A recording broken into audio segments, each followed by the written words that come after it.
तर operation tiger होणारच असं प्रतापराव जाधव यांनी म्हटलंय। फक्त ऑपरेशन टायगर कधी होणार हे एकनाथ शिंदे ठरवतील। ठाकरेंचे खासदार प्रचंड नाराज, त्यांच्या मनात अस्वस्थता असं प्रतापराव जाधव यांनी म्हटलं। केंद्रीय मंत्री प्रतापराव जाधव यांनी ऑपरेशन टायगरवर मोठी प्रतिक्रिया दिली। उभाटा गटामधले खासदारच नाही तर बरेचसे आमदार सुद्धा अस्वस्थ आहेत। हे आम्हाला नेत्यांची भेट होत नाही, नेता आमच्याशी कोणी संवाद साधत नाही।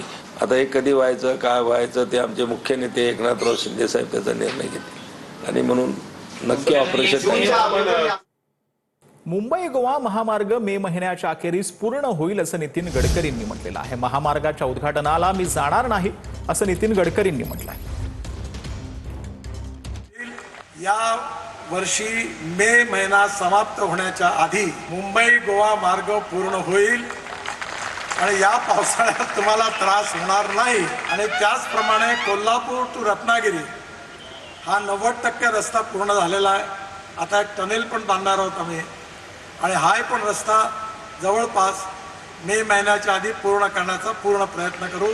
या रस्त्यापायी एवढी बदनामी मी सहन केली आहे की मी काही उद्घाटन करता येणार नाही। तर बुलढाण्यात आजी माजी आमदारांमध्ये वाद पेटलाय। आमदार संजय गायकवाड आणि माजी आमदार विजयराज शिंदेंमध्ये टोकाचे आरोप प्रत्यारोप झालेत। विजयराज शिंदेंनी अनेक मुलींवर लैंगिक अत्याचार केलेत असा आरोप गायकवाडांनी केला होता, तर संजय गायकवाडांनी आदिवासी आणि मागासवर्गीय मुलींचा अवमान केलाय, त्यांनी माफी मागावी अन्यथा 100 कोटींचा दावा करणार असं प्रत्युत्तर विजयराज शिंदेंनी दिलंय। यावर मी माफी मागणार नाही, माझ्याकडे अनेक पुरावे आहेत अशी प्रतिक्रिया संजय गायकवाडांनी दिली। अनेक माजी विद्यार्थिनी किंवा आज ज्या शिकत असलेल्या जवळपास 200-300 विद्यार्थिनी यांच्या चारित्र्याकडे पाहण्याचा समाजाचा दृष्टिकोन गायकवाड याच्या स्टेटमेंटमुळे संशयास्पद झाला, कलंकित झाला। याच्यामध्ये जर हिंमत आहे तर एखाद्या मुलीचं नाव घेतलं पाहिजे होतं।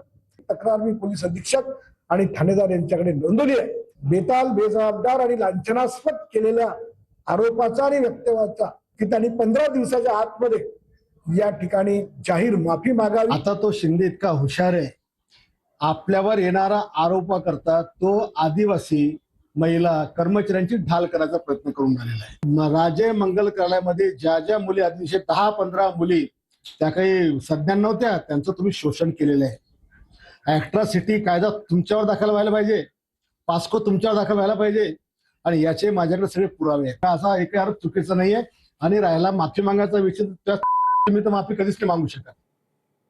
तर कुणाल कामरानं माफी न मागितल्यास गुन्हा सिद्ध झाल्यावर शिक्षा मिळेल। कुणाल कामराच्या शिंदेंवरील विडंबनात्मक काव्यावरून प्रसाद लाड यांनी ही प्रतिक्रिया दिली। कुणाल कामरावरील हक्कभंग प्रकरणामध्ये काल सुनावणी झाली। यावेळी कामरानं माझी काहीही चूक नाही, शिंदेंवरील गाणं व्यवसायाचा भाग आहे असं स्पष्टीकरण दिलं।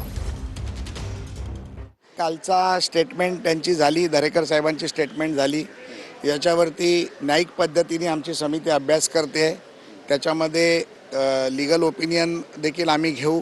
समितीच्या अधिकारात समितीला जे करता येईल, ज्या पद्धतीमध्ये त्यांनी जर माफी नाही मागितली तर ज्या पद्धतीमध्ये त्यांनी केलेला गुन्हा आहे तो गुन्हा जर सिद्ध झाला तर त्या पद्धतीत त्यांना शिक्षा मिळेल।